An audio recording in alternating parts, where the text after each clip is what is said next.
All right, let's try this. It says we're recording now. So officially 6:30, we're going to launch the meeting. I went ahead and sent out a message on to the organizers or the people that said they were attending. So we're sent them the link again just in case they're having problems getting to it. Sure. I posted on the Facebook group as well, Tiny House Facebook group, which is a good resource for folks. And I'm just saying this to Anna too, so kind of showing you we could probably do some marketing before the meeting and then during the meeting just to show what's going on. Sure. Okay. Yeah. I'm gonna let you take over, kind of be the boss. Well, I'll be the co-host, but we might have as many as 37, 39 people join us. We'll wait and see how many can join in, but thanks so far to the group of you who have logged in, and this is exciting to have another Meetup group meeting online. Some of you were probably in the groups that Todd did in March, April, and May. And we're hoping, aren't we, Todd, to do it monthly now. So we've already got the December date picked out, Tuesday, another Tiny Home Tuesday, Tuesday, December 14th. Well, write that down. And you'll see it in Meetup, so you can go ahead and Okay, that's true. And join in, RSVP. And I'm new to this. I called in from Mexico back in the springtime, and now I'm actually living in Washington. I'm enjoying the rain and the clouds and being away from the sunshine of Mexico and Los Angeles. So it's exciting to be helping Todd and the association with whatever projects come up, however we can help all of you to connect with others maybe in your city or county and get your questions figured out of how to get into a tiny house or how to find a parking space for it. That's the biggie, yeah. How many people are here that are living in a tiny house? You can raise your hand if you want, or unmute yourself and tell if you're in a tiny. Vanessa's asking. I'm in a tiny. I have a tiny house that's in storage right now. Okay. I've lived in it for about 4 years, and I'm just looking for a new parking spot for it. That's the rub. Yeah. That's the rub. And Thomas says he's not in a tiny yet. I'm in an ADU, a studio, 207 square feet. I just moved in 10, 11 days ago. Oh, wow. Yep, that's my tiny's 221 square feet. So he's the lifestyle. Yes. Anybody else want to share if they've built one, purchased one, they're renting one? I think Steve is on the call. He's in a tiny house as well. Good to see you again, Steve. Here you are. Hey, Steve. You're muted. You're muted.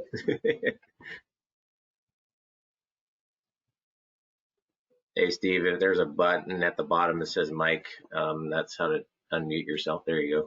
There we go. Steve, I'm in Kitsap County. I own a tiny house that we bought from some friends who were moving out of state and just didn't have a use for it. They always lived in it illegally.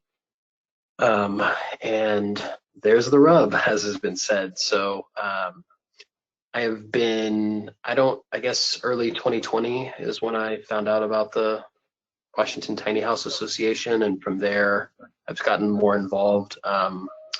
Anna, were you the one that reached out to me? Were you in Kitsap County now, or? No, I'm in Thurston. Okay, is that like Olympia? So I'm in Olympia. Nice. Yeah. Yeah, so as you guys know, every county has its own rules and regulations, being on a foundation or being on wheels and all sorts of things. So in the last year, I've talked with a dozen different landowners who are interested in having tiny houses on their property, but for all of the reasons under the sun, it has fallen through. And so my tiny house is sitting in my driveway of the house that I rent, and I just signed another year-long lease to live in this house. I don't love that prospect. It gives me plenty of time to work on the tiny house, just to like paint it and do little things to personalize it from the people that we bought it from. But ultimately, it looks like if I'm in Kitsap County, the only option is to actually own the property. And even then, my particular tiny house has no septic, so it does gray water, and that's a whole other bag of worms. I'd love to talk about that topic today. Gray water versus septic hookups. If that's something. Toilet? Is that why you don't need sewer? Do you have a incinerator toilet? Yeah, it has a composting toilet. Okay. And then the shower and the sink in the kitchen just gravity drain out. And so it's important to like use, non-toxic Yeah. Soaps. Yeah. conditioners. Gray water. Okay. Yeah, but there's been all kinds of stuff. One property they looked at, I learned it couldn't be like until like the very last minute. One of the things that came out was that they had a spring near the property, and the tiny house couldn't be within 1,500 meters of that spring. So that was one fun little, and that the spring was used by farmers nearby who used it to feed livestock, to water their livestock, and so gray water wouldn't be permitted within 1,500 feet of that, and so that eliminated the homeowners, the landowners' property as being a viable spot. Oh, okay. So I've learned a lot. I know all of the barriers to putting a tiny house on a piece of property. I figure eventually I'll find the loophole, but that's sort of what brings me here today. Yeah. And Steve, somebody just emailed the association today about a tiny house in Ferndale, and also asking about how do you deal with gray water with a composting toilet, has a sink, no shower. And this was a question from Judy. So Todd, any more thoughts to point people in the right direction? It's all about which county or which city they live in. Yeah, so like for composting, King County has actual composting regulations and rules, and for gray water as well. They're probably one of the most flexible and progressive counties that I know of that actually has anything like that. For a while there, I was preaching at these tiny home meetups that composting was not legal in the state of Washington. Gray water is not legal in the state of Washington. Washington has three designations for gray water, and I know there's two companies out there that actually do huge gray water filtration systems in the state of Washington, and they basically said that they've ran up against it all not being legal. Basically, they've just ran up against overregulation in that whole general vicinity, even though these guys are so much huge experts on the issue that they're like, these systems aren't damaging. Number one isn't damaging when it comes to putting it directly on the ground and letting the ground filter it. It actually has it's sanitary. But according to health departments in Washington, they basically deemed it unsanitary. So they've been arguing it for years that it's not a null issue, and the excuse always comes down to, well, now there's paint thinners and different products that someone could put down their drain and could be a health hazard, and that's why the limitations coexist. And it's not just us tiny home folks. So local jurisdictions definitely will tell you no, and no, you can't have a tiny home. No, you cannot use gray water and dump it on the ground. But from my experience of actually meeting with local folks and also placing a tiny home on a lot and then them doing that and county officials coming by later and going, oh, you have a cool tiny home, we want to see inside, and then leaving and looking at some of the tenants. I've been like, you shouldn't probably do that because it's directly pouring on the ground and you don't have a gray water garden or something that's taking the water away from the unit. And nothing was said from these officials. And I've actually asked some. The city of Lakewood is one of the folks where we were saying that, the tenant actually was asking the city code officials, what should I do with my gray water? And they are like, oh my gosh, we should come out and look at this scenario, and kind of told her, we're not supposed to tell you you can do this, but there's nothing we can do against you doing this. So that's what it comes down to, Steve, with you two, is have you actually asked, if I do this and pour my gray water down on the ground and code enforcement came by, like what policing action they would take if you were to do that? Yeah, that's a good suggestion. And for the property that I was most looking at, it was in Southworth, which is in Kitsap County. It's east of Port Orchard. Mm-hmm. And that is the one that had the spring nearby. And so in that case, there was like legal action that could be taken if they found that the gray water was, being dropped directly on the ground. Mm-hmm. But I'm talking with other people, even in the city of Bremerton, about having the tiny house there temporarily as like an Airbnb, like while I'm renting out the house that I'm living in, put the tiny house somewhere. Yeah. And so it can be used as some sort of housing option. And so that might be the case where I actually can reach out and say, okay, what would be the punishment or the fine? The other thing that's come up is like maybe we just get a gray water tank that the water flows directly into, and then we take that and water the flowers, every week. Yeah. So what I found is the local jurisdictions don't do any testing. Animals are going to doing their stuff right on the ground. And for the human side of things to be, dumping it into a gravel, basically dig a hole, put some gravel in it, create some filtration, natural filtration there. It's never been an issue. So I would challenge, and that's part of this conversation is with everybody. I've had some really serious conversations with code enforcement. I've had very serious conversations with the county to the point where, like Steve talked about earlier, the tenants living in the tiny home before were illegal. What I found, and I preach this a lot, is that term illegal actually is starting to bother me a lot, because the folks have been outside of code potentially. And when the county doesn't have a code to refer to, they just say no, but it doesn't mean it's illegal to do that. If you lived in that home illegally per se, then there could be, or dumping gray water on the ground per se, there could be legal action, right?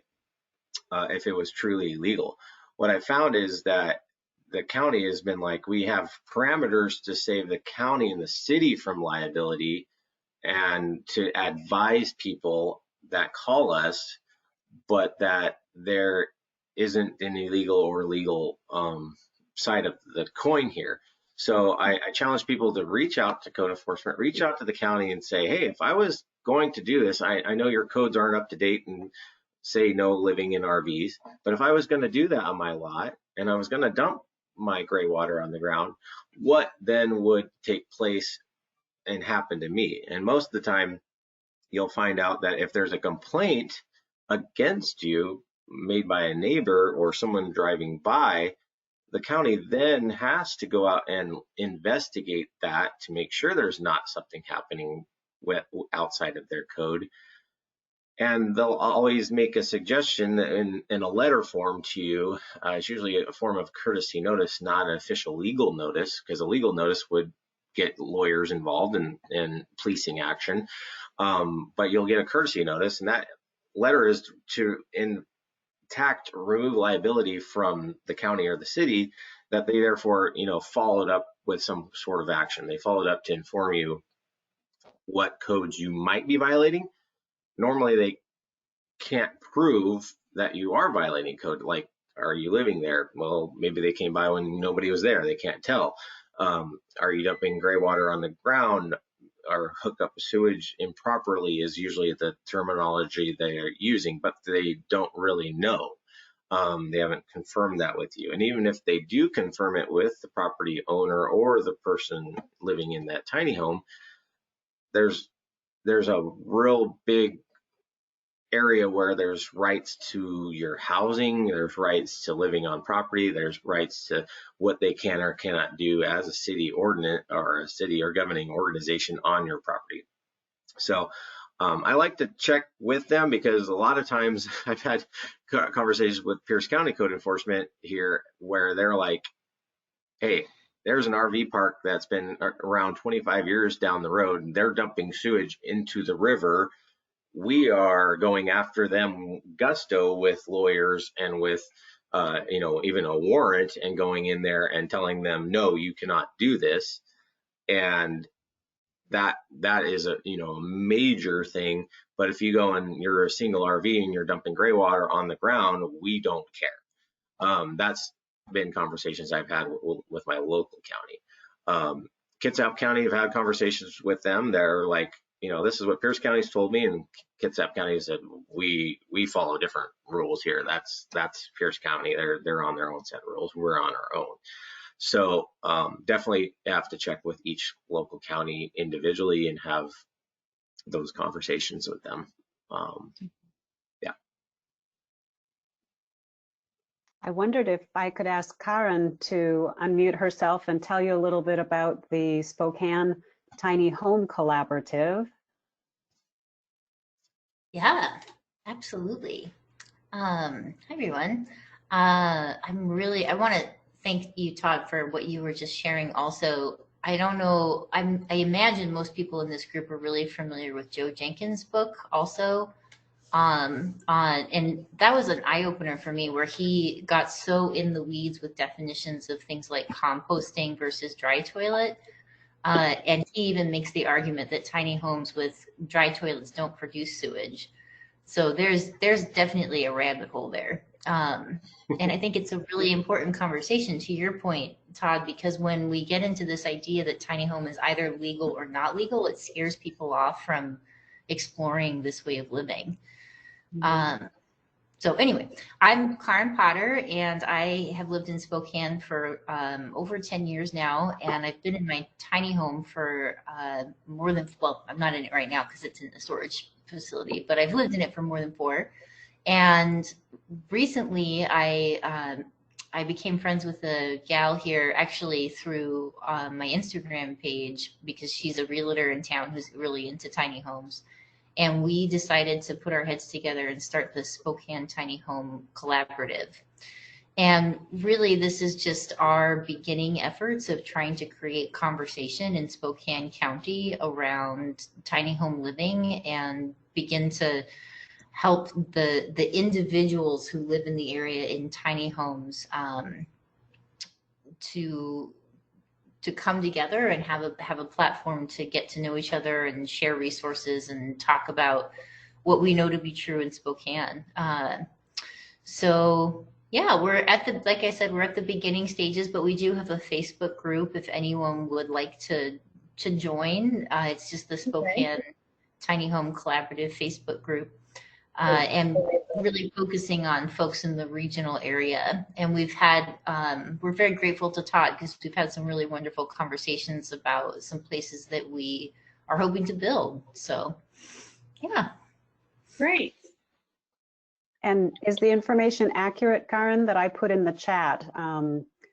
Or is that the ongoing link for each of your meetings? Yeah, no. Wednesday? No. Yeah, that's, unfortunately, we're not at the point yet of being able to host actual meetups. We're just in the planning stages.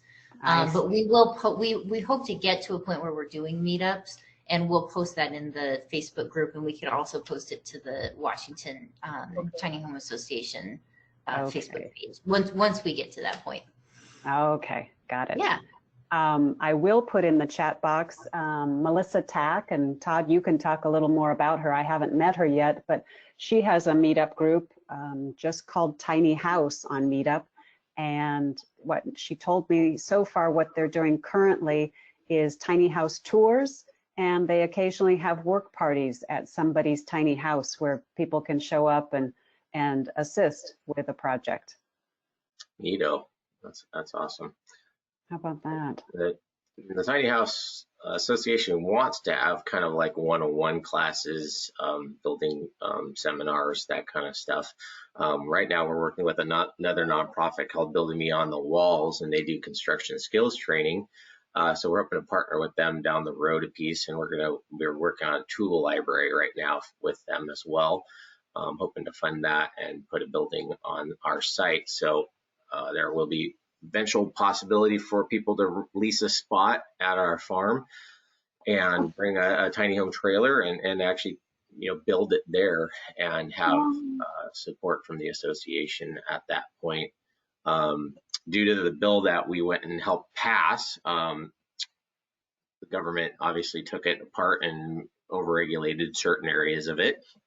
So you have to know or put together engineering and send that in for framing and your electrical and plumbing plans and all that. And it's very intuitive and very invasive. So I want to create a better way, so allowing people to have the support that they need to do that if they're so inclined to build it on their own. That's what I'm going to say about that. Okay. Cool. And next in the chat box, I had been doing some looking around. Maybe all of you have already learned about the Village Finder. Jill Canto has that site, and it's a way to try and find a parking spot for a tiny house. And I reached out to her last week, and I'm going to volunteer a couple hours a week to help add in information, sort of verify.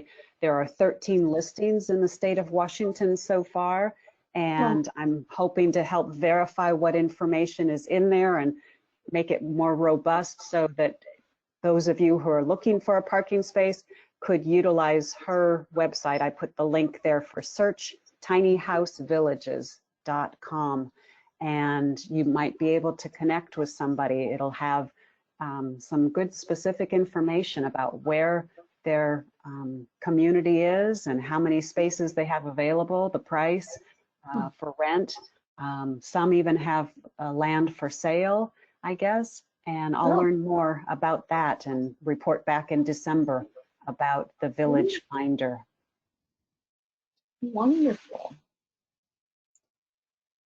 Yeah, we're working on more too, aren't we? We're trying to think of other things. Yeah, at the end of this week, I think we'll have all our power and all our asphalt done for the driveways for the tiny home community in Puyallup. And I'm really excited. Yeah. I had the owner's new owner representative came by, and he just kind of took over the account basically of this mobile home park that I've been managing since 2016.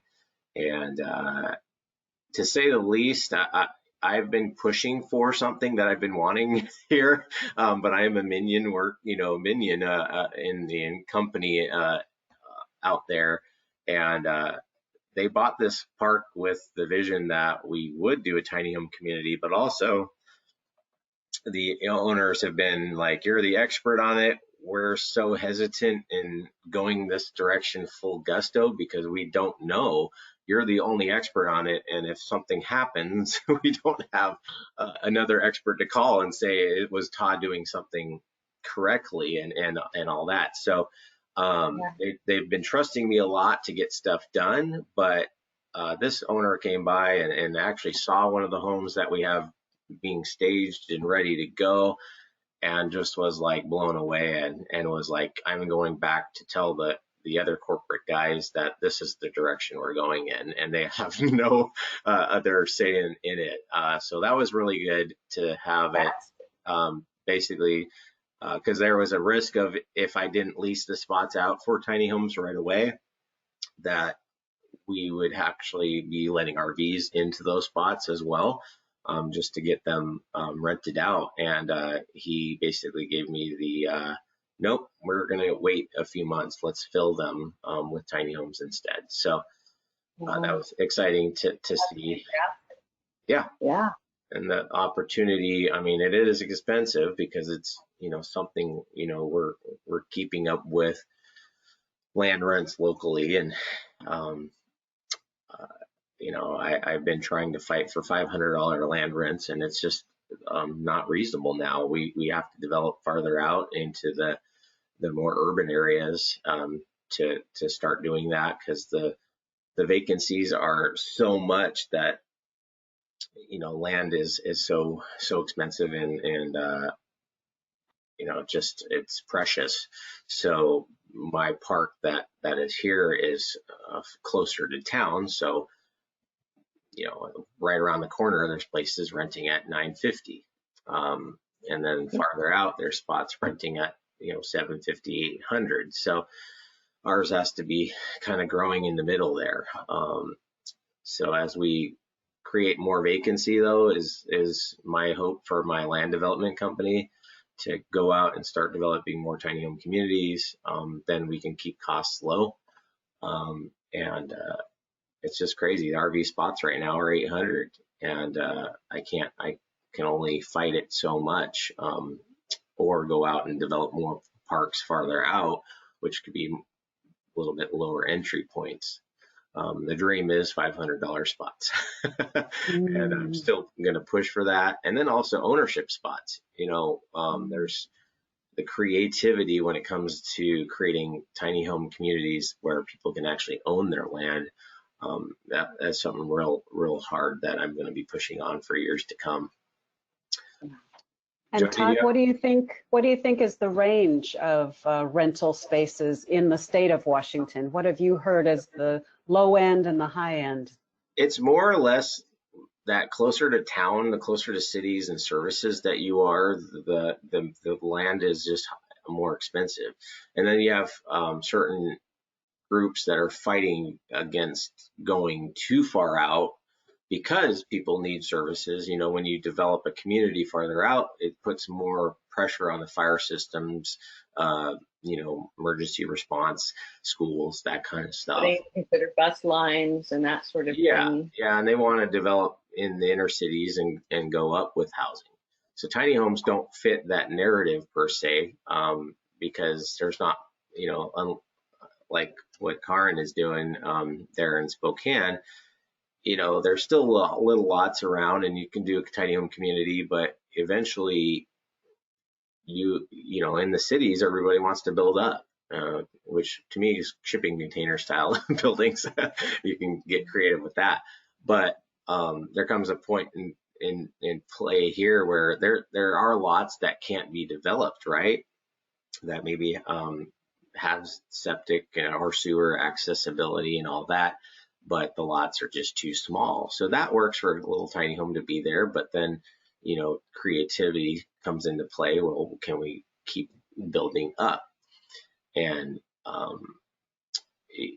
I've talked to people that are, like a little town out here near me is called Ording, and it's a little, suburb of the Puyallup vicinity, and there's farms, and then all of a sudden you hit Ording, and it's tons of brand new suburbia homes.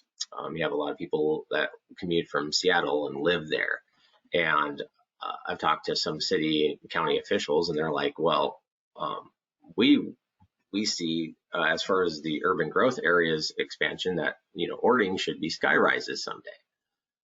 And that's sad. In my opinion, I don't like that.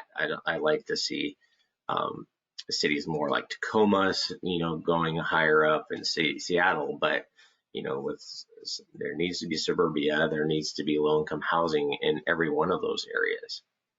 And keep it pretty, keep development pretty. Don't go black and metal sky-raised buildings. I'm somewhat against that. Not to get too deep into politics, but Yeah, I like the tiny homes because they're pretty. They're also a little bit, people see them a little bit cooler than mobile homes. Manufactured housing has had a bad vibe. I'm very much for more manufactured housing developments. That's something that, in my opinion, needs to happen for larger families.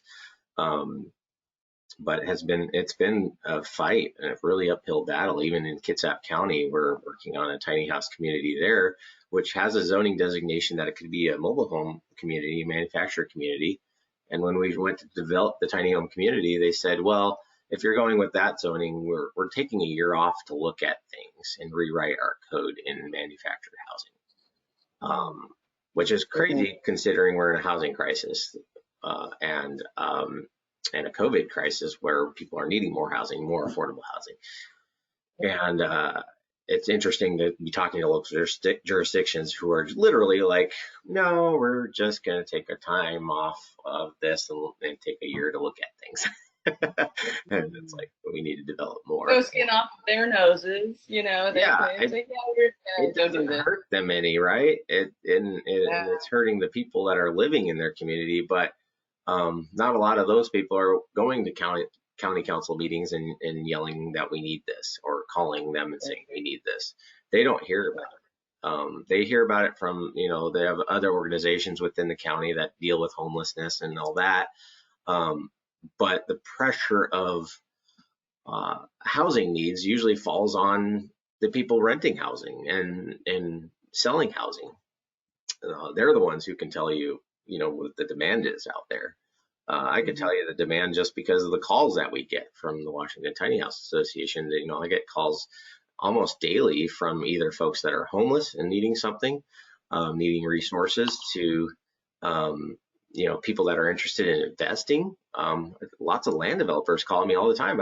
I own this property, own that property, and the county is like not letting me develop it. But I think if I designate it for tiny houses, then the county might be more okay with developing that. And in all honesty, I tell them it's going to take you 2 years, even if you have everything working on your side to develop that community. Let's do it, but it's going to take years. And wow. Nothing happens quick in land development. But I like to encourage people like Steve and Karen and Karen and others that just going and buying land and starting a community. It's if you have the funds to do it, you can get going within a few months and start helping people and actually do it within your legal rights too. And that's why the association is here to support those folks and see more people willing to take the risk and actually go and do stuff is actually it's happening. And people are realizing that the county is actually supportive of it most of the time, because they realize their limitations are also a factor for folks as well. So I wonder. Go ahead, Karen. Oh, I'm sorry, Anna. Larry actually had his hand up way long time ago. Just wanted to make sure everybody knew. Yeah, Larry. Go ahead. You mentioned, Todd, a few minutes ago about some legislation that was passed maybe a couple of years ago that kind of got mangled a little bit from what was maybe the original intent. And I assume that was the 5383, is that Senate Bill 5383? Correct. And do you know if there's any plans to make another push through the legislature for some changes to that, or because I want to explain where I'm coming from. My girlfriend and I, Diane Robbins, who owns a home within the Tumwater city limits, and it's a reasonably sized. I mean, it's a big enough lot that she could put a tiny house on wheels next to her house, and that is what she was planning on doing until we realized that that's kind of a no-go right now. So, but she had been working with a tiny house builder and had the plans all set up, and then checking with the planning department at Tumwater City Hall, we discovered that, no, you can't have it on wheels. You've got to attach it to a foundation.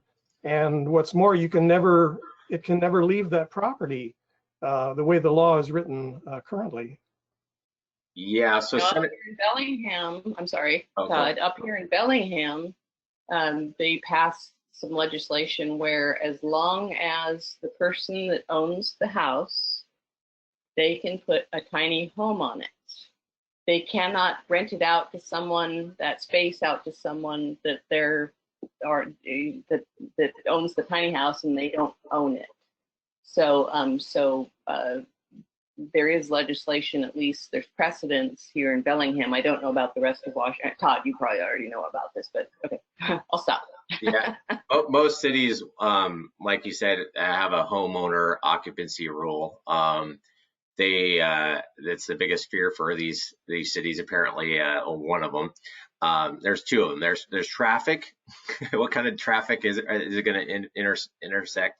And then also, will a bunch of people go in and see this as an investment opportunity and just start buying up houses, putting tiny homes in backyards, and going to Mexico and vacationing, and then the responsibility, bad tenants and all that kind of stuff.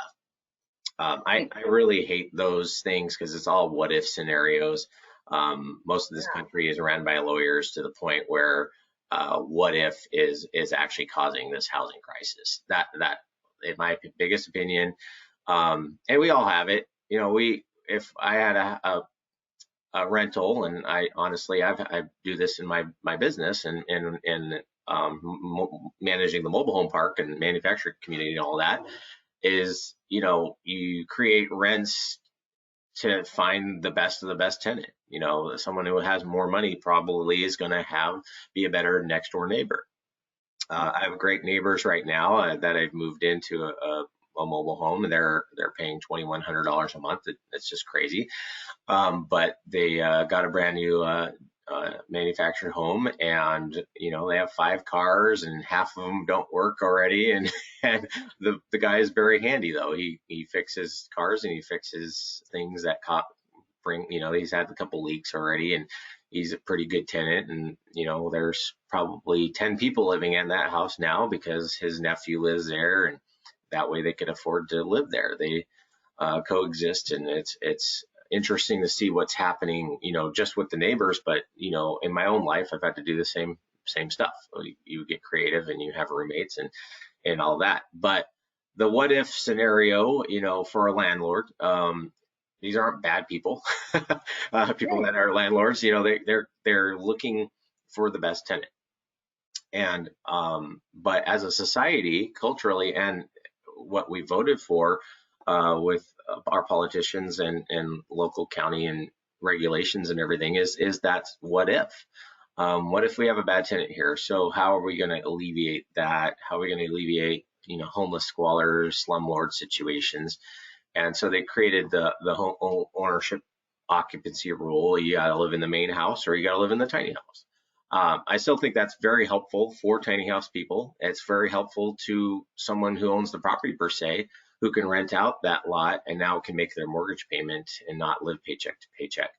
And so I'm excited about I still encourage cities take that step, if you want to make things legal. But Larry, to answer your question, the bill was almost perfect. I mean, it had hidden things in there. The tiny house bill, we ran 3, and the bill that got the traction was the tiny house community bill, because the homeless advocates actually really, really became a force that came in and helped us with that. And so, but the secret sauce is that it added to the state building code that tiny homes could be built by someone and how they would build it, and that it created a structure to that. Because one of my biggest fears too was that one would go down the road and fall apart and kill a bunch of people, and that would not be good. And so the legislators agreed with me and said, yeah, let's do this because it legitimizes building. And I knew that I was going to make it more expensive. But the secret was that it made it legal, a legal pathway to call a tiny house on wheels a legal residence. Now, what's come down to play and what I'm avoiding and trying to figure out right now, how to go and run more bills or more pathways, is basically the state has said there's homes and then there's houses. Now, a house has to be engineered and by an architect who's going to engineer and design something that's meant to be lived in full time. That house can now go into a stage of development where the county and the city goes, okay, it's engineered to be lived in full time. And we're going to approve this place to be built for someone to live in it full time because the architect was willing to sign off on it and put a stamp on it and say they took risk and liability if the thing falls over in 20 years and or wind gust knocks it over. So that house now becomes a legal residency, and you pay buco bucks to the county and impact fees and different things to then get a permit to live in that full time. And so when this tiny home, tiny house bill got passed, they were saying, well, okay, so let's say someone wants to build a tiny house and wants to permit it in their backyard. Great. They can follow that same pathway towards full-time housing. I consider that a win if someone wanted to do that. But when you realistically look at things, it's like, well, if that house is now being assessed by the bank and it has to be tied down to that property permanently. It can never be moved off that lot because that's how the county and the cities and all the governing officials are looking at things. Is that house is a house. It has to be a house. It's going to be locked in and it has to fit into that box.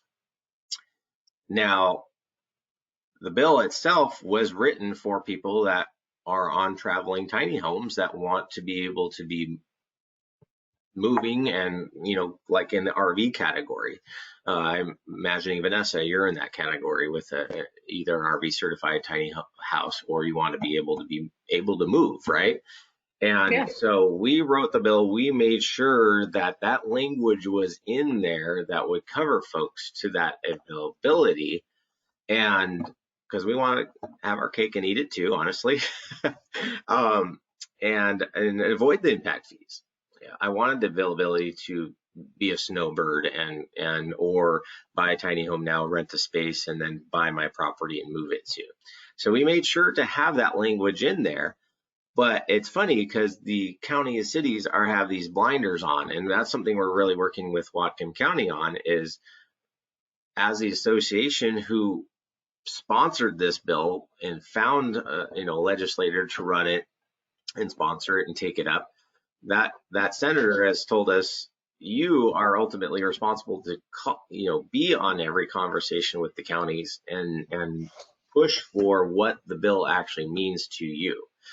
And so we've been working with Whatcom County specifically, and Zach's been a great powerhouse of getting people together and working on this.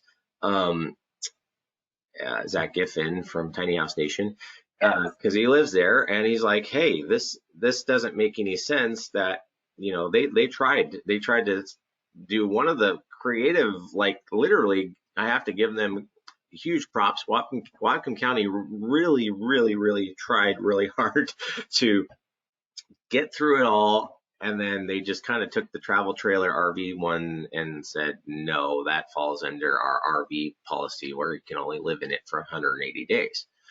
And I have been hounding them saying, no, this bill covers the liability. There is no 180-day rule. And they literally said on one of the calls, we don't even know where 180 days came from. And I said, I do. If you looked in the RCWs previous to 2017, the 180-day RCW was there for RVs. It is no longer there because it's deemed unconstitutional. And it was deemed unconstitutional because there was a lawsuit in the city of Seattle where they towed a guy's truck.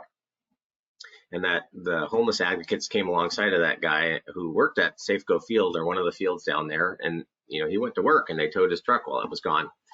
And they said the judge sided with the homeless individual and said it was your primary residence, it was the only thing you had to live in, and that is now your legal home, your legal abode.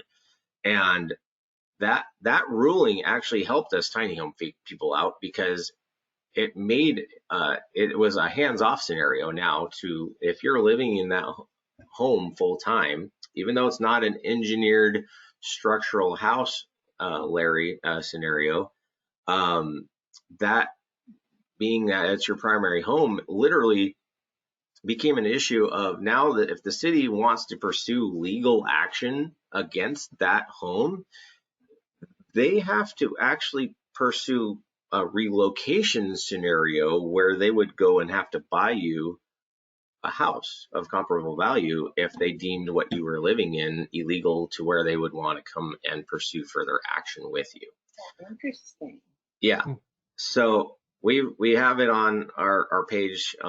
It's the Homestead Act ruling, and we preach on that a lot because it actually protects people in this scenario, to where you can, if it's your primary dwelling unit, it is your legal home, and the government can't take that away. That Homestead Act ruling was why they can't just take your home in a bankruptcy scenario and sell it.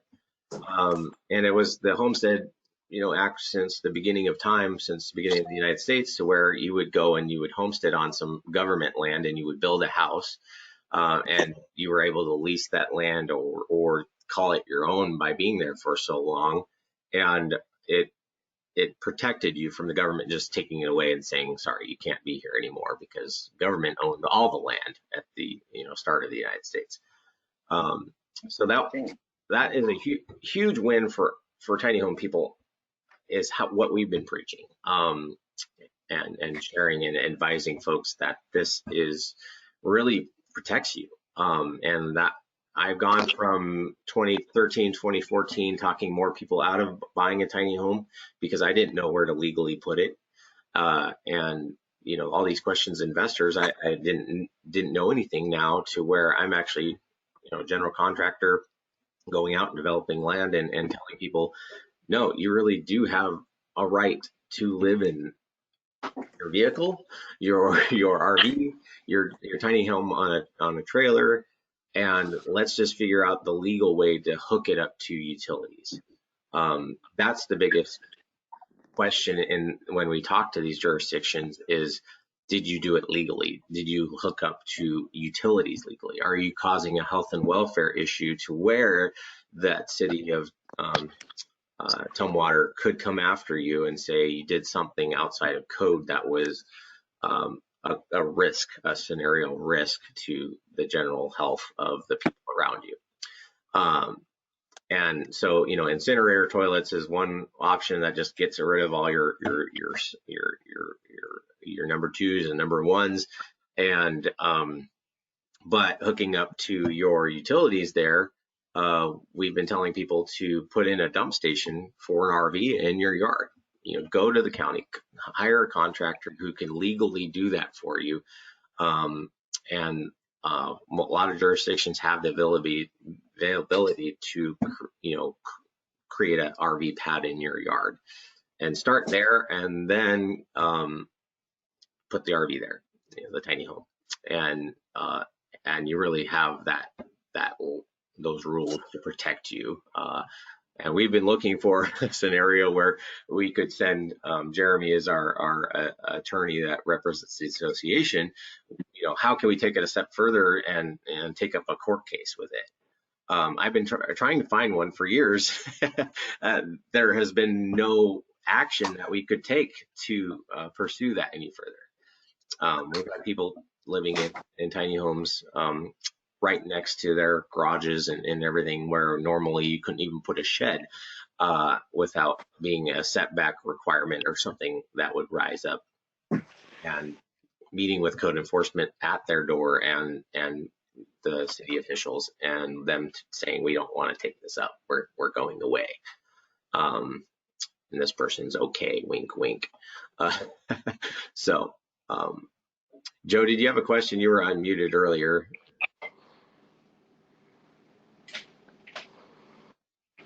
Yeah, I do. Yep. Todd, thanks. I'm really curious about the developments that you were talking about that you're involved in. Yeah. I'm really interested in living in a tiny home community, and I'm just getting started on this process.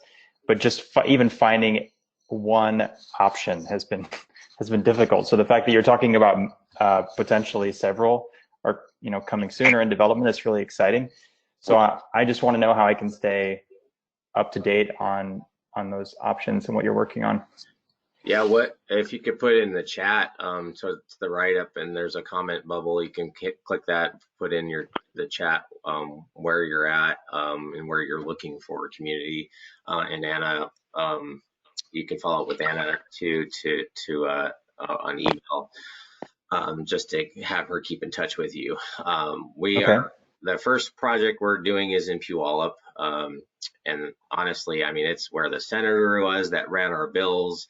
I have such good relationships here, like to the point where I've literally gotten, the monopoly get out of jail free card. I feel like on creating tiny home communities in the Pierce County area.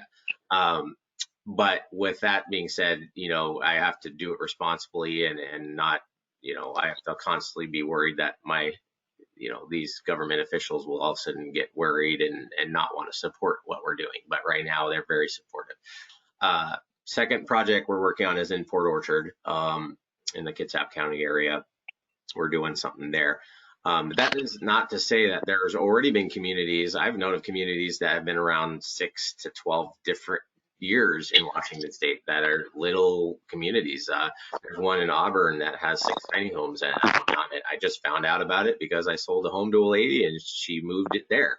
We brought it there and was like, oh my gosh, why didn't I know about this before? And the person that owns the property didn't even know about our group, but he knew about the law that we passed. But and Todd, would you say that maybe Jill's website, that Village Finder, might have some of the communities? Because when I looked at it, it's not an endorsement because I've just been searching around for things, but out of the 282 entries on Jill Canto's website for search tiny house villages, 13 of those 282 are in Washington State. Yeah. And if you weren't on the call earlier, I mentioned I've volunteered. I'm going to, starting tomorrow, learn how to call and verify communities that are available, how many spaces are available, the price per space to rent.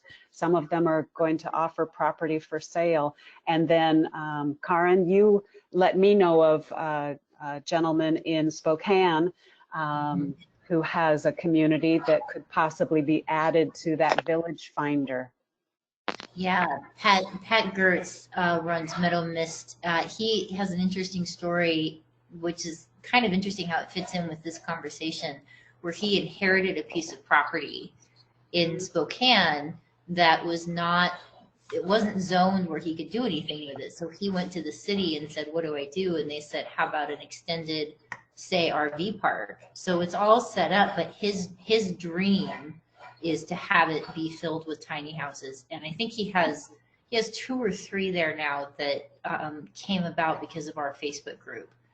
So there's interest, but to my knowledge, there's a number of individual lots in Spokane that have tiny homes, but to my knowledge, he's the only one who has an official village-like scenario. Yeah, there's a lot of people that are afraid. There's a lot of people that are afraid to list their communities because they're running off the grid, off the radars. So there's just plenty of them. We tell people all the time to post on the Tiny House Facebook group, the Washington State Tiny Homes and Tiny Houses group, that they have interest in what area they're looking for. Really try to get connected with people locally, and you might be shocked there might be one right around the corner. And the other possible resource, and I don't know much about it, but co-housing. There's a co-housing directory that I put in the chat box, and perhaps there are some groups that are wanting to have it be a tiny house community. So I throw that out there as a possibility. Yes, great. Thank you. Sure. Others, do you want to unmute yourself if you wanted to chime in about, do you know what space rent is for a tiny house? Have you experienced it yourself, or you know of somebody and know approximately how much or the range that they are paying per month? Karen. Yeah, I'd like to speak to that a little. I so far have found all of my parking spots by simply posting an ad on Craigslist. And part of my strategy there has been to name the range that I wish to pay and then negotiating with landlords. So if I've noticed when I do that, that I get this really sweeping continuum from people who say, $200 a month to $700 a month. And it's a dance of picking the place that I want my home to be parked, because it's, money isn't the only factor. It's also my home, and I want to be comfortable where I live. Mm-hmm. But I think that it is also possible. I think that there's just not enough of a this isn't common enough yet for there really to be a market norm. And I think tiny home owners can be empowered to go to homeowners who are interested in this kind of communal relationship, and negotiate and have that conversation, because I think that there's more wiggle room there than with, at least maybe in Spokane it's different because we have a lot of rural area around us, but I've really found that to be true. Yeah, I get a lot of calls on this from investors, and asking because they're interested in checking this out. When we do price comparisons in the real estate world, we're looking at RV parks, we're looking at mobile home park lot rents, and then we're also looking at how those compare to studio apartment locally. And honestly, and then you add valuation too. It's like value, if you're providing value, let's say the park has a clubhouse or community gardens, or access to shared Wi-Fi that is added on as a value, or the utilities, it's hard to meter stuff, and so you add power, and well, here locally that you could be using 45, you could use $200 in power if you're running some kind of crypto farm or something. But so when you add in utilities, you're getting added value to that. So reasonably, it's okay to ask for some funds to get that value back. Locally, a studio apartment in the Puyallup area could run you anywhere up to $1,900. And so the park rent here for the RVs is at $800, but $950 is actually not very unreasonable to ask for an RV spot locally. King County, keeps going up. They have more taxes up there, and also being closer to Seattle, closer to the services, closer to work per se. If you're in Bellevue, the RV spots there that I've seen are in the realm of $1,100. So if you have a tiny home that is unique in the country within 20 minutes to Bellevue, it's not unreasonable to ask for $1,500. It may seem shocking to you all, but it's like, no, the privilege of living on somebody's farm somewhere more rural, not in an RV park where you have somebody breathing down your neck on either side, that's not too unreasonable to ask.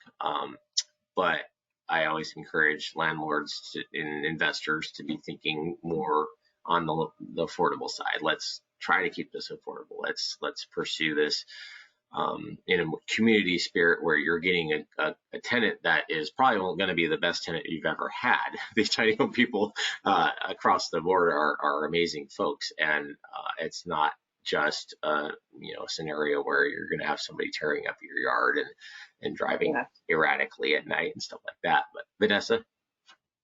When I bought my tiny home a year ago, October, it was delivered a year ago, October 28th, and it was delivered to an RV park, and I was paying $550, and they told me it was just going to be a modular tiny home place, but then they filled it in with fifth wheels and trailers, and we were so close together. It felt a little like bait and switch, you know.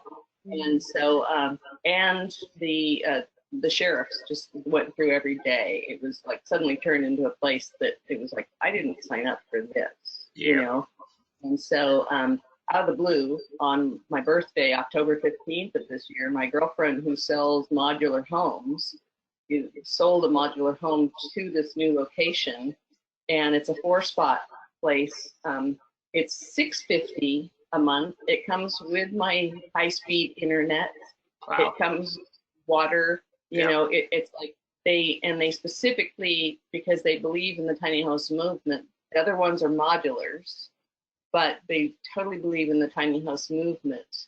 And so, it's like, it's just a fantastic, it's a country-like location, birds and, you know, herons and everything. But it's not legal. And I'm quite visible. I am the first one you see if you're going down Anderson Road here in Blaine. And so, but I have skirted it to look like a modular. Yeah. Just a really short, tall modular, you know. And the guy that permits, you know, that did all the permits for here said, really, the county has bigger fish to fry. Amen. But at this point, it is a liability. I was doing something. I am trying to support this Build the Library thing here in Birch Bay, and I met Sharon Shoemake, who is our legislator up here, and she's huge into tiny homes. Yep, we've had meetings with her. Have you? Yes. I'm surprised she isn't actually here tonight, because she normally participates in this kind of thing. And so I feel like, and thankfully my landlords do too, is that if we get notified with anything, they're going to pay the fines until it becomes okay for me to live here. It's just, they're just wonderful, wonderful people, and they believe in this movement. And so between you and Sharon, you know, and now that I've got the SB number, it's like, this is exactly what I was hoping for tonight, is to, because, you know, it's like it now gives me some way to feel a little like I'm on a little bit better footing, you know? Yeah. I'd be shocked. I'd be really shocked. I'd be really shocked if you got any fines, Vanessa, and if you do, let me know immediately, please. Okay. Yeah. And it does sound like you're content, Vanessa, knowing that you do have your ducks in a row, and that, you know, if someone did report you, that, you know, you've got the background information and you can contact Todd and figure it out. My landlords support me, so it's not like it'll be like, you know, get out of here. It was interesting. It was easy moving my tiny home. I found a towing company, a hauling company, more or less. But moving my shed was a huge issue. And so, note to self is that, you know, need to downsize even further. I mean, you know, if you move again, you need to leave the shed, you know, because really that was the big headache. So. I know shed movers. We love our shed movers. We have a partnership with one, and do you? Yeah. Oh, yeah. Oh my God, you wouldn't believe. I mean, it took me like 2 weeks to find anyone. They'd say, yes, we can do it. Then they call back, no, we don't do sheds. I'm sorry, I told you that. Yeah, we work with Heritage Portable as a shed company, and we actually lease the land to them. And I mean, I got 3 guys now I can call, and they have the cool little forklift deal, and the trailers that move sideways and upwards and downwards, and they could do amazing things with sheds. Oh my gosh. Yeah. Thank you, Todd. That's just another resource to have, because that was just like a major headache. It's like, you need to get out of here by the 1st. And you know, and it was like, okay, I'm trying.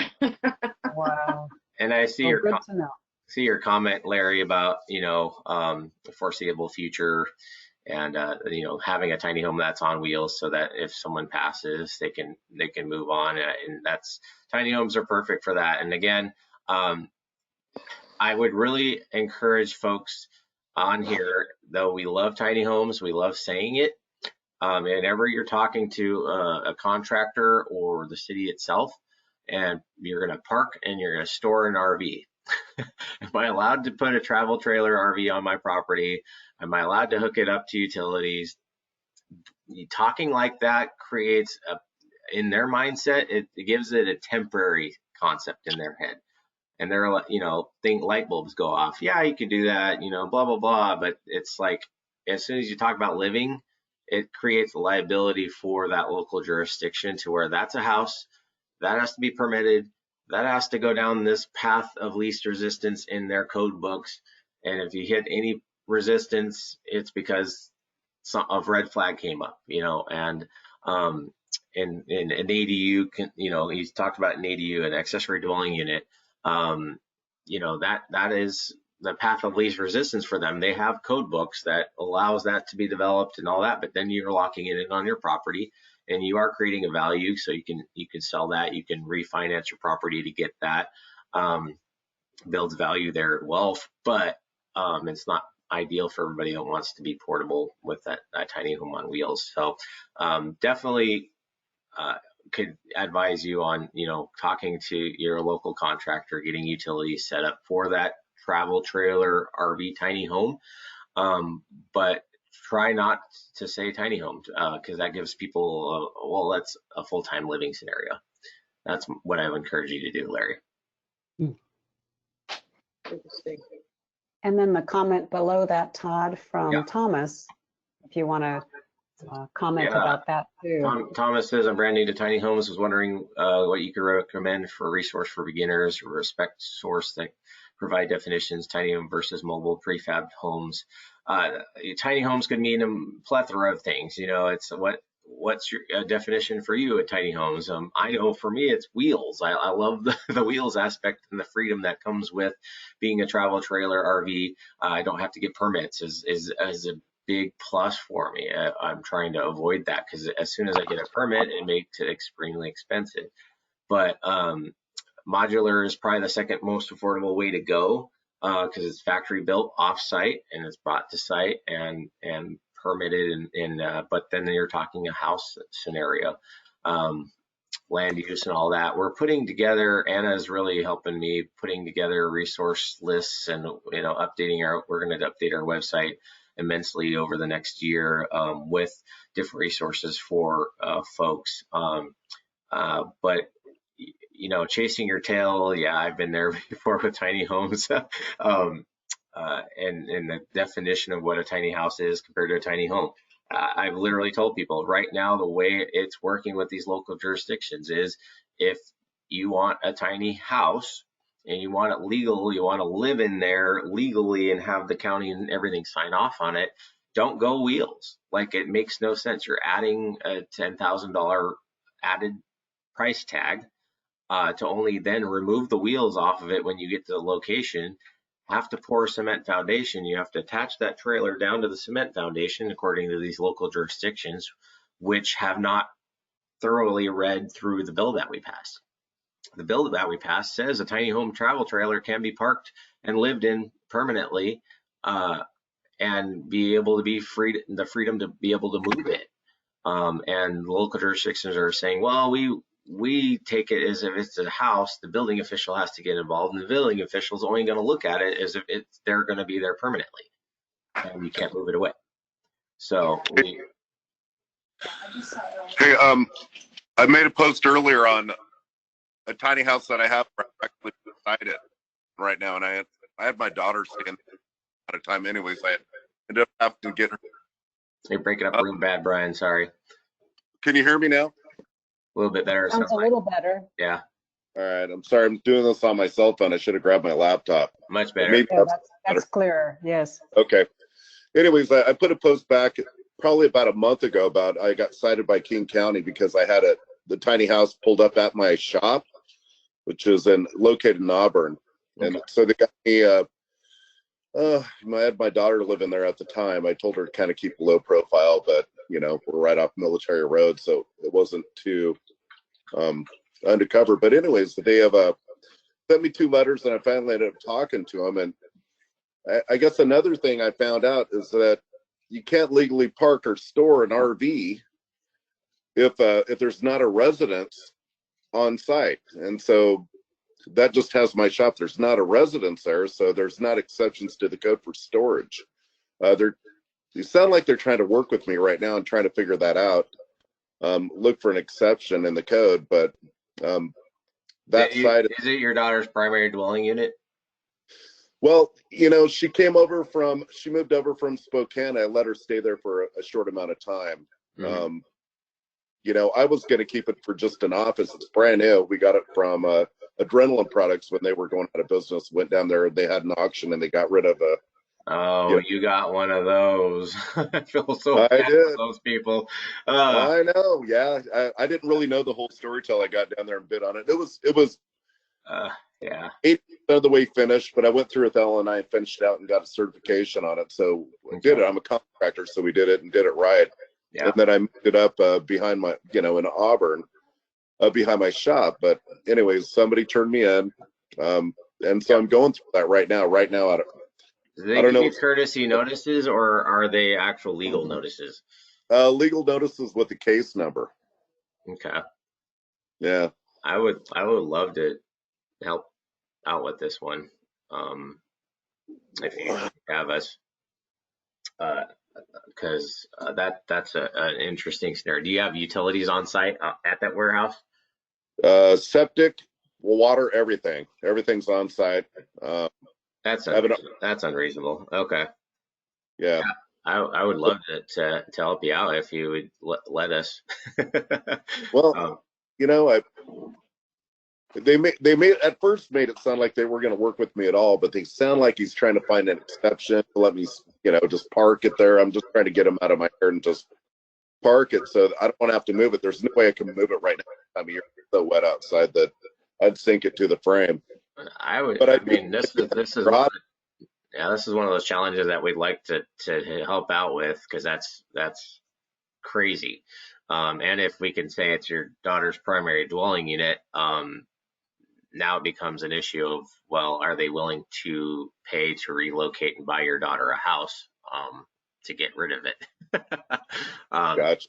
Yeah, I mean, there's Homestead Act rulings, and sometimes, King County is the county that fought this bill, or fought that judge, and to deem something, yeah, I mean, they have really no legal rights to tell you what you can or cannot do on your property, is what we've talked to code enforcement about. So that might be why he's quote unquote working with you, just because they have to. Yeah. And they sometimes do a tactic of, well, we're going to call you, bug you once in a while to try to, get you to commit to moving it so it gets off of our books. And, they have to, if they found something that goes against their code, then, they're just supposed to play like they are working with you. Doesn't make any sense, but. I'm not married to that site. Luckily I do have other options. I've got two separate pieces of property up north in Snohomish County, an 8-acre parcel and also a 3-acre parcel. Both of those have primary homes on them as well. And then in Pierce County, I've got 2 parcels as well. One is my primary home, which I don't have room for it. I don't want it here. But this Friday I'm picking up 2.8 acres with a house on it. This Friday, and it's in Pierce County as well. So I'm just not sure. I think I've seen the tiny home off of Military, honestly. caught my eye driving by it one time. Yeah. But I'm here to help the best I can. Anna knows that I'm really hard to reach sometimes because I'm I'm running a tiny home business, general contracting, land development company, and multiple other companies at the same time. So, but are you thinking, Todd, maybe this situation with Brian is something that Jeremy would get involved with? Jeremy would represent the association, not individual folks at each time. But if there's an issue with the Senate Bill 5383 allowed for tiny home on trailers to be used, we should be able to go in to meetings with code enforcement and at least send an email to them stating that this bill really was protecting people. And Anna knows too, we're kind of trying to circumvent these counties who are balking at adapting. The bill that we passed wasn't a mandate. Like we have Inslee's mandates that are coming down. That the bill itself was allowance and removed liability from the counties and the cities to adapt ordinances to allow tiny home communities and to allow placement of tiny homes. But it wasn't a mandate that said they had to. Now, when things become law, though, there's a clause in the bill that says they can't discriminate against it.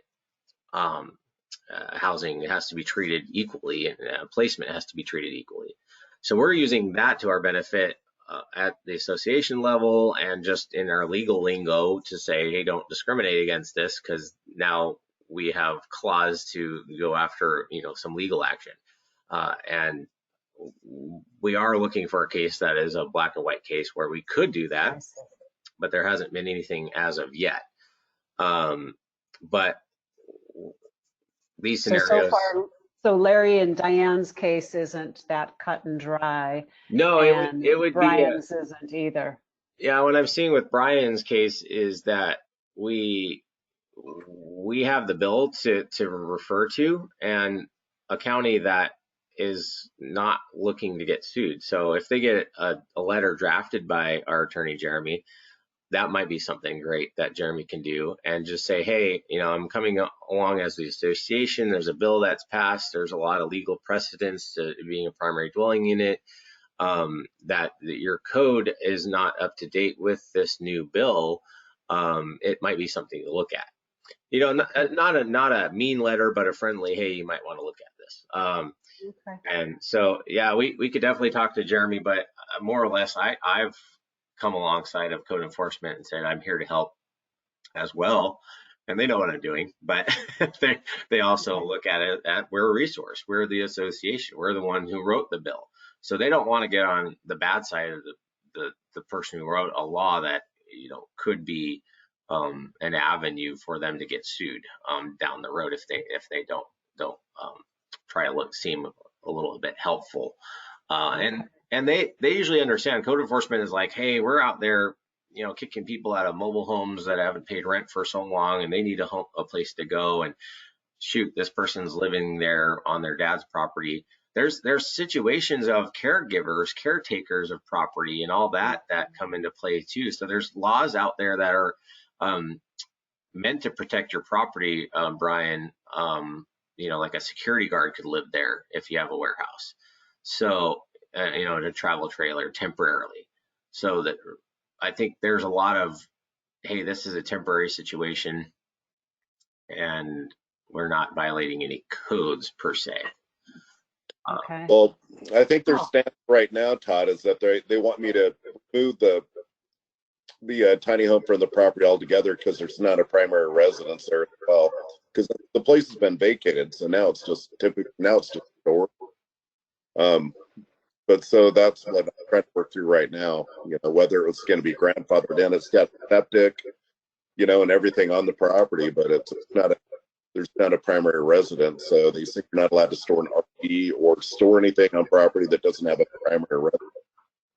And so that's absolute crazy. I've been looking to do developments where we're developing storage units or garages because we don't have to define them as permanent residencies, but that's in Pierce County. But creating a cheaper way for people to buy a lot storage and then having the utilities there to use and parking their tiny home there. It's $50,000 cheaper a lot if I was to develop that and sell that. So we've been trying to create ways of doing that, but would love to help you out and just I like to pick code enforcement's brain. Like, really? You have a law that says that? Well, how can we eliminate that? Well, what are those civil penalties?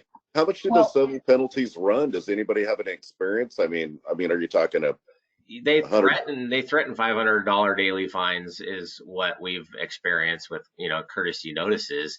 But the fact that you have an actual legal notice means that they have a little bit more bite, because they have some sort of, like you said, that there's no primary residence there.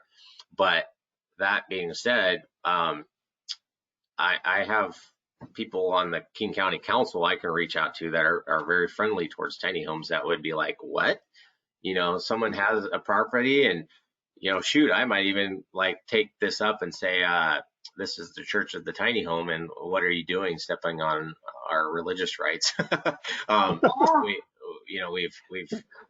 Here, I think maybe, Brian, what we could do is get you to email to the email address that Todd listed for Washington at Legal Tiny, and we can deal with more of those specifics, because we're down to about 9 minutes if we're going to stick with our hour and a half. Sorry, I wanted to, that's okay.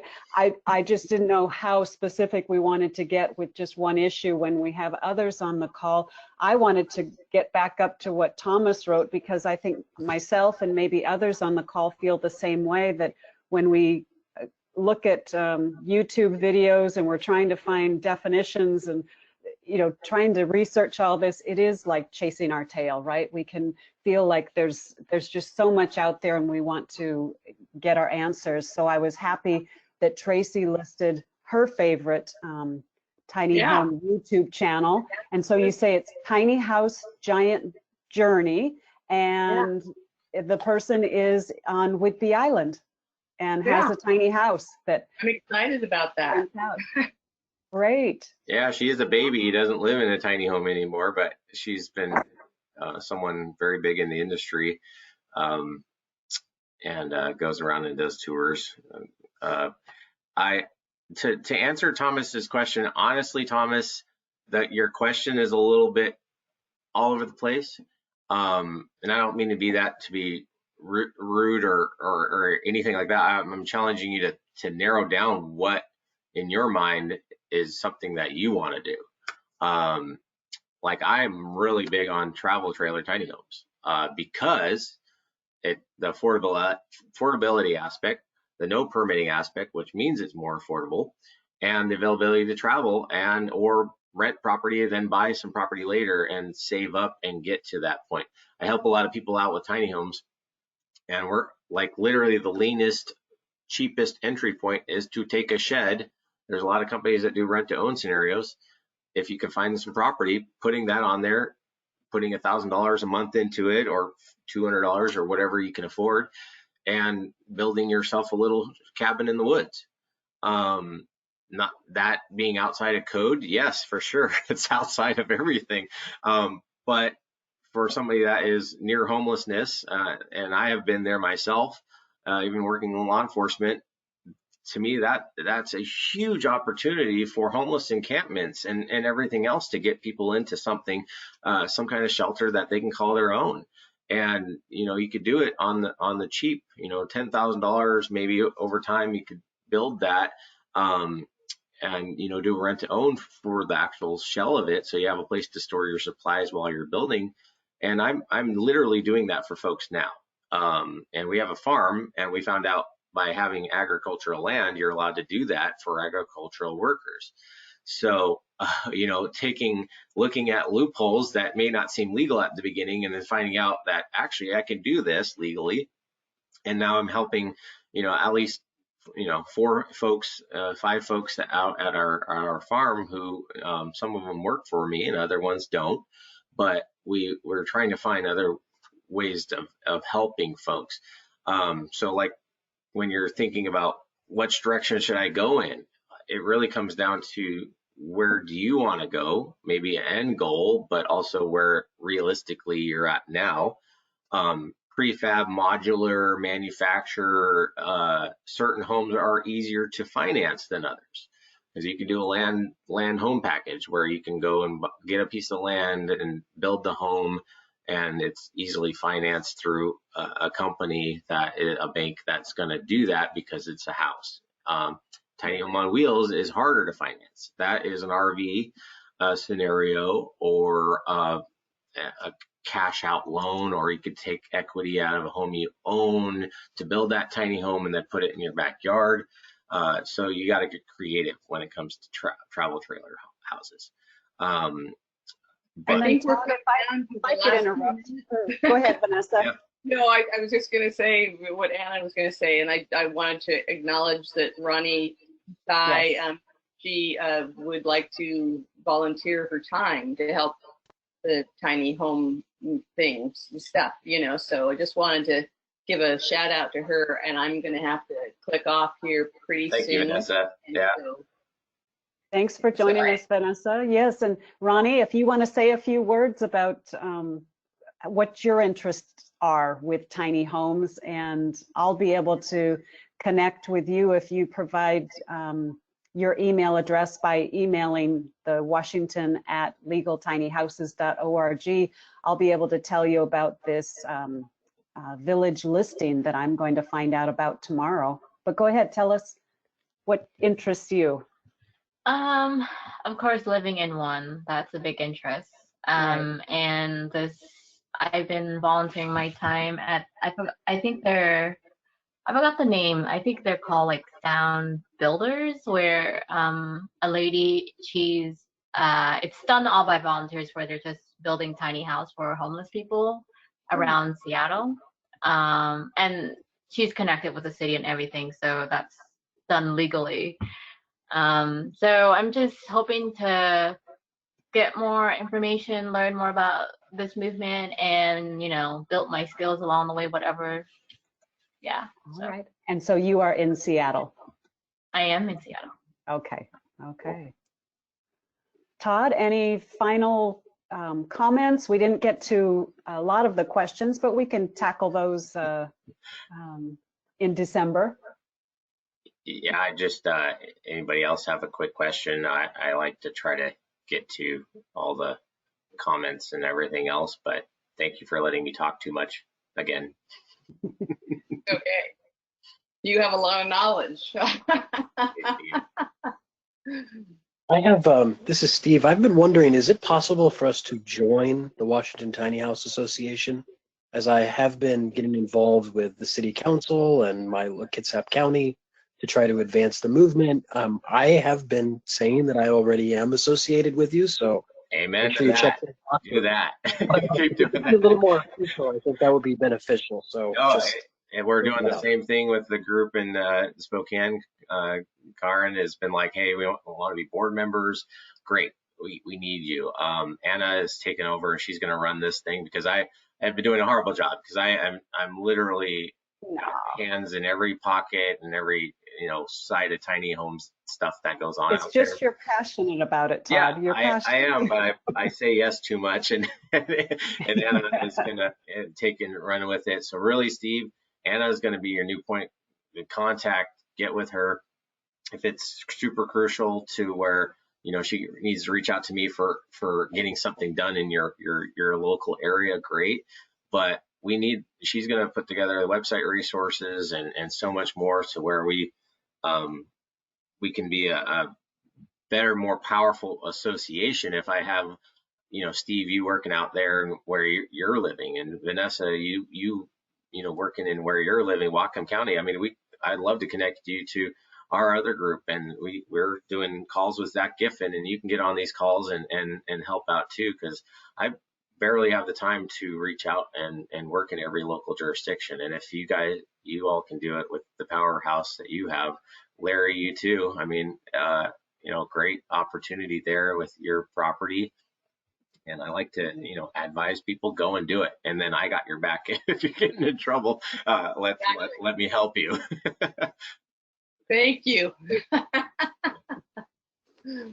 And I will. And I'll shut it all down, and I'll be at if you have code enforcement coming out to look at I've done it.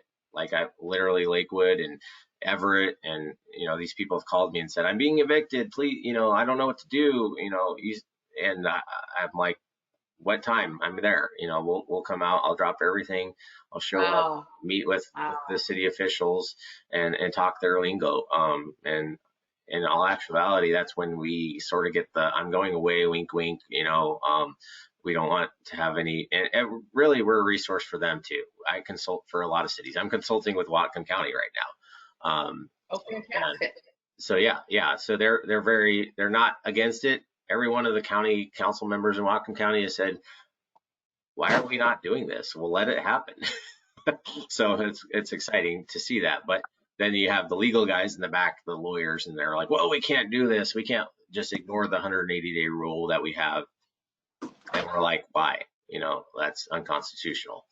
And they're like, what? And so we're sharing things with them to show them that. And we might have to get to a point where we start sending lawyer letters, but hopefully not. Well, Okay, we've made it to 8 o'clock. I'm sorry, and I was just Go going to ahead. say, feel free, Todd, to contact me, directly regarding Whatcom County. I know that, what is it? Hold that up, Anna. I'll let you finish. I'll let you finish. No, I just want to make sure Todd knows. It's like, just contact me directly regarding Whatcom. Right. And what's that delightful sign Anna is holding up? Well, it's actually a children's It's a book, book. and we've made it to 8 o'clock, so I know some of you might have to hop off, but I put in the chat box 2 links. One shows a trailer, a 2-minute trailer talking about this book, The Big Adventures of Tiny House. And then the second link is actually the book being read aloud, the entire picture book being read aloud by folks like Zach Giffen and so many different I'm so folks. excited. So that's in the chat somewhere? It's in the chat near the end. So Okay. if you wanted to take a look at it yourself, I adore children's books, but if you certainly have little ones in your family, maybe even for Thanksgiving, if you're going to be around them, you'd be able to bring up the link and have the story read aloud to the kids in your lives. I am so excited. My other passion is we're trying to get a library built in Birch Bay, and it fell short it was 23 votes. And so, but we don't know the people, we know the precincts. And so we're going to try again in February. And and if we don't get it in February, we'll lose the $2 million matching money that a grant that we were given. And so I'm totally into books too. And so you can bet I'm going to get a copy of that book and that'll be part of the library, huh? Yes, exactly. Thank you, Ann. You're welcome. Well, thanks everyone for joining in. And Todd, final comments? No, I love that book. Chris Parson, they run a tiny home little travel podcast. So we met them over in DC when we were Lexus Hart and all that. They do the Tiny House Expedition TV series, and they were selling T-shirts in that book down at the Portland or the Oregon Eugene Tiny House show that was there. And I had to buy the book. Of course, I didn't read it until I got home, and it made me cry because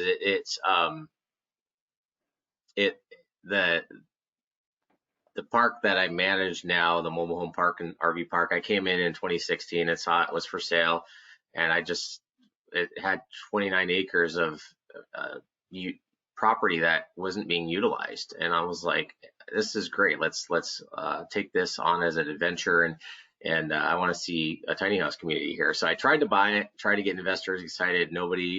They all saw it as a liability scenario.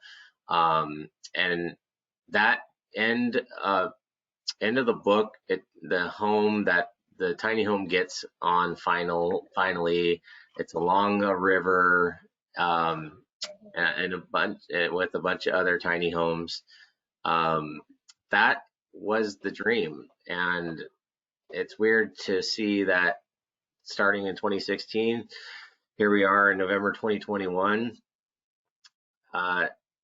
Next week, we're going live with 12 tiny home spaces, and that's great. Congratulations. Congratulations. Yeah. Yes. And it's right along the river, and yeah, when I read that book, it made me cry because it was finally coming into fruition 2 years ago with permitting and everything else. And so when I picked up that book, it was just like, oh my gosh, this is the dream, and it's literally in a child's book form. um, Oh my God, I'll have to have that. yeah, yeah, it's Any chance you guys could sell the book and raise money for the association? we could look into it for sure. But or at least for the authors and the illustrator, right? Yeah. No, I can definitely buy it. Just putting out there things, you know. Yeah, no, and Steve, we will have memberships eventually to where it's helping out with legal issues that may arise, that we can help other people out and stuff like that. But we will be starting a membership option eventually, because I am paying, we're pretty much sponsoring at Seattle Tiny Homes wages for the association, and Anna's been extremely helpful working with us and basically developing the association. I hadn't developed it, I started it, and it was just gangbusters, running and talking to people and all that since. And so it's great to have her organizing emails. Structure has been important, and actually launching this association to where it's actually a legitimately ran organization now. And I thank her for that. You guys are so proud. You should be so proud, Todd. And thank you, Anna. You should be so proud of what you guys are turning this into. It's just my pleasure. fantastic. But it is falling on on me still, the financial burden of everything, and it's great to talk about. Okay, let's get into a point where we have other businesses that are building tiny homes in Washington. Let's have them that push this organization further. And we don't have, it's not very expensive to run, but I have spent personal funds in the realm of $500,000, to get the Senate Bill 5383 passed. And I don't want that money back, but it was a major effort, a lot of time. I spent every day at the legislator's office for over a year, and was driving to Seattle, Bellevue, having meetings with different people. And it got to the point where other legislators were like, you are everywhere and you're not even a lobbyist, you're not being paid to do this. And I'm like, I know, I've been blessed to have a job that paid me, gave me the flexibility, but I'd have to come back and go mow lawns for a little while and do maintenance services at the mobile home park. But it's been that's amazing, Todd. You're just incredibly amazing. I mean, I'm so glad that you now can. The fact that you that money, but also your time. It's just, and it's time for you. I'm glad that you found Anna, and that we can do this. And it won't be completely shouldered by you. So yeah, I really am grateful right now. Thank you all, and thank you for coming. Thank you. Thank you. December 14th, right? And join us December 14th, same time, 6:30 till 8 p.m. And if you haven't had a chance to complete that survey, we'd love to hear from you to know what your interests are for topics for this meetup. Yeah. So thanks, everyone. We really appreciate you being here. We appreciate you.